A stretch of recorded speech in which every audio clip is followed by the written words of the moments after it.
Also, UFO hunter claims a spike in sightings of snake-like objects in the U.S. skies. Recently, there's been a huge spike on these. Matter of fact, over the last month, an elongated, unidentified object, which reminded some of a cigarette or a snake, has been spotted in several U.S. states, from California to Wyoming, and even Scotland. However, there is still no explanation of what it was or where it came from. So it's been actually a big spike, and MUFON. This is from MUFON too. So beware of the skies. Look up out there. See if you notice these things. An astronaut on board of the International Space Station filmed 3 UFOs from his viewpoint, and it's got a video here. Now, the footage you are about to see, and it shows the 3. Of course, you can't see it here, but there's 3 of them. You can access this if it's still available. But the astronaut filmed these, and it's very compelling. It does look like 3 UFOs, and they don't really go into it much, except, of course, the NASA's going to deny it and say it's space debris or ice or dust or something. But there is 3 of them. They kind of look like triangles, actually. Also, astronomers identify other stars affecting comets in our own solar system. So that's something scary, too. It seems like every week there's more and more reports of asteroids and comets that are coming into our solar system. But now astronomers have identified other stars that are affecting the orbits of these things. And, a little bit of gravity here or there, or a bump in it, and it could throw it right into our path. These are scary things. Also, a mysterious supermassive black hole is creating stars across 4 galaxies. Again, this was spotted and reported from astronomers. And there's so much going on out there nowadays, and we're learning more and more. But, we can't find some of these asteroids and comets that are coming very close and into our path. And hopefully they can get a better grip on that. The next news break, top of the hour. Night Dreams Talk Radio, After Dark, wants to give a big shout out to all the truckers that listen to our show. You're listening to Night Dreams Talk Radio, After Dark, with our host, Gary Anderson.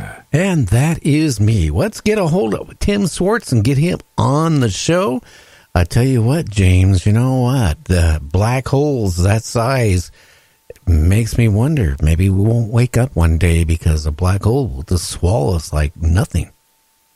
Yeah, and then every day there's, more asteroids and comets that are being thrown into our path, or new ones recognized every day, on top of the thousands that we already know of that are dangerous. So it's scary stuff. Oh, it is. Now, Tim Swartz, are you staying out of trouble, my man?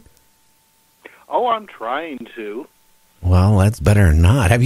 We just did the news, or James did the news about this huge black hole that is just like swallowing up things. I mean, they keep finding all this stuff, asteroids. And I really like the technology of the 50s, because then we didn't have to worry about, asteroids hitting Earth.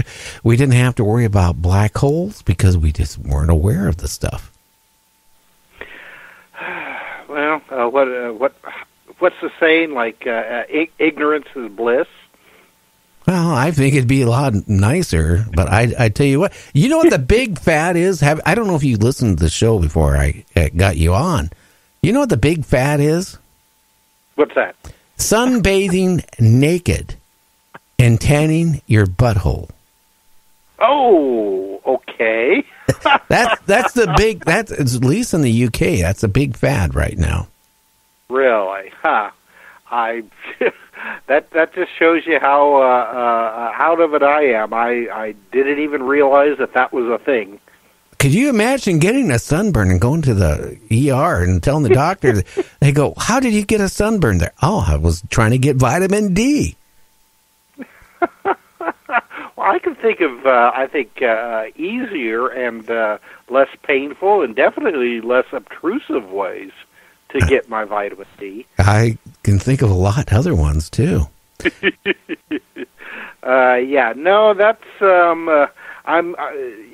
to me, that sounds like something that would,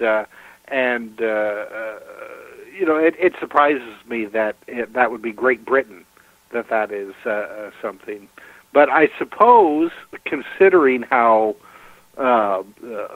foggy and dark and dank it can be sometimes in that country, I can somewhat understand where a fad like that would, why it would start in a place like that.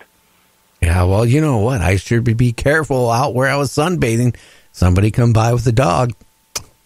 But anyway, I'm sorry about that. My mind just wondered, you know how dogs are.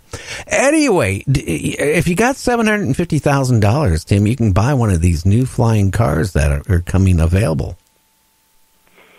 Everybody keeps promising, the flying car. It's kind of like the jetpack. When we were kids, they talked about and promised us that by the time that we would be adults, that everybody would be flying around in their jetpacks. And here I am. I mean, I'm not going to say how old I am, but I mean, it's 2019. Where's my jetpack? So, and it's the same thing with the flying car. I remember as a teenager, they actually had kind of like a crude flying car where you had this small car. I can't remember the make of it, but then you could attach like wings and a tail, and it seems to me that the propeller was attached to the wings, and then you'd have like a flying car. They actually used one on a James Bond movie, Live and Let Die, I think is what it was. But any further than that, so far they've just been seen in popular mechanics. So now you're saying in the news, that for going to have one. Yeah, for $750,000. I mean, we all should run down and get one. Considering how badly a lot of people drive on I know what you're going to say. Can you imagine how people are going to be flying if they had easy access to flying cars? Yeah, but these are, all computerized. So you just put in the coordinates, it takes you there, and it lands you, supposedly. But you know what? I mean, I remember even on Art Bell's show, there was a couple guys who were working on, and they were, trying to get funding for these flying cars. We're talking 20 years ago. I mean, the whole thing that scares me is, the reliability. You're up flying the car up in the sky at 10,000 feet. What happens if the motor stalls on you? You just can't pull off the side of the road. I mean, because these things, are not going to be like an airplane, which has to be certified every so many hours, all this stuff. You don't even need a pilot license to fly one of these things because it is a loophole in the law. So, I mean, it scares me. I had a friend that used to be into ultralight aircraft. And I use the word used to be because one day it fell apart on him. One of the cables, I guess, snapped. That's what the report was when they investigated the crash.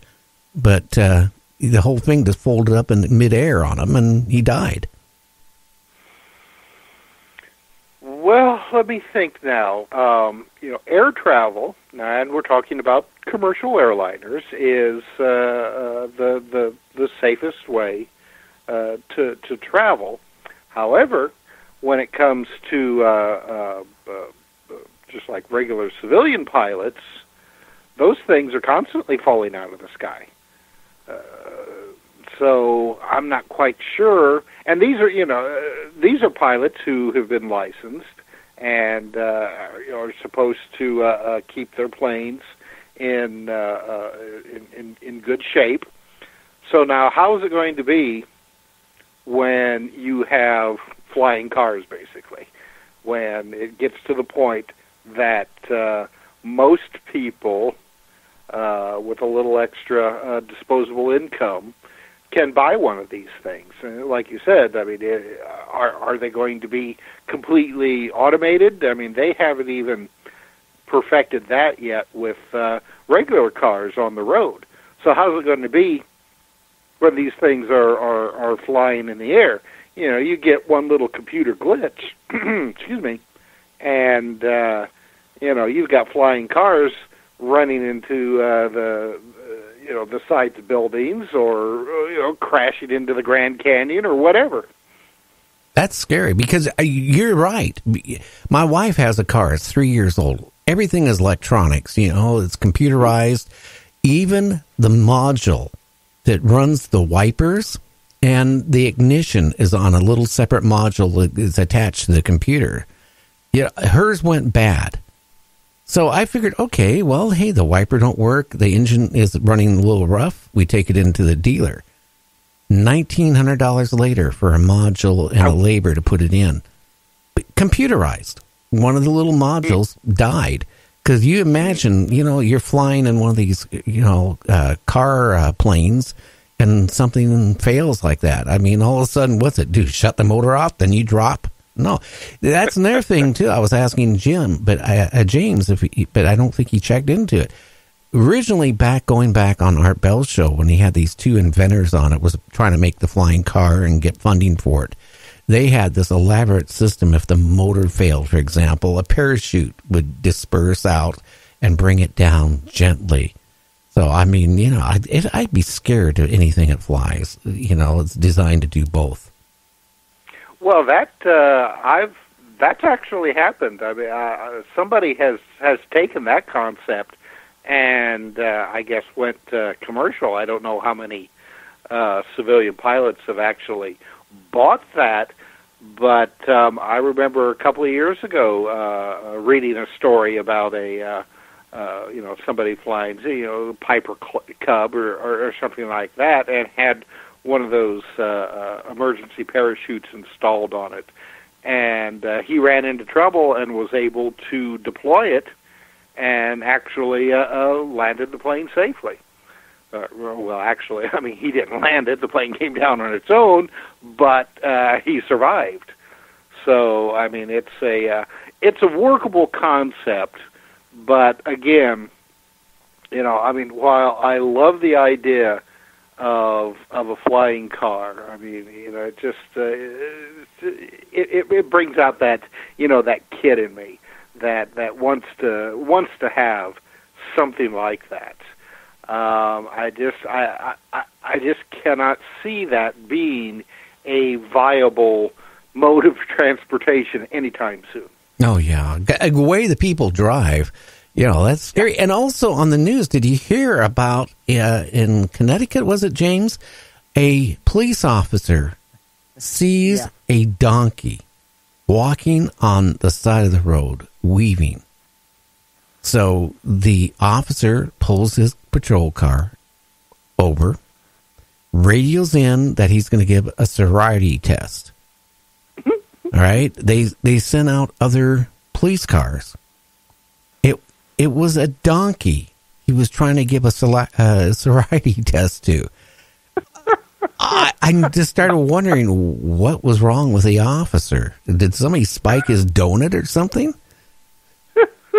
I see now. I didn't even know that it was illegal for a donkey to be publicly intoxicated. But how do you give a sobriety test to a donkey? You tell I don't know. I mean, I imagine it'd probably be the same as with people. You make it walk a straight line and try to touch its nose while reciting the alphabet. Yeah. Okay. Well, like I said, I wonder what was wrong with the officer. I would not want to get pulled over from that sheriff department or that police department, whatever, if it was a town or a county, because if they're going to sit there and harass a donkey, I mean, for maybe being public intoxicated, which I really doubt. I don't know. What's the world coming to? Yeah, you definitely want to drive the speed limit while going through that town. Oh, yeah.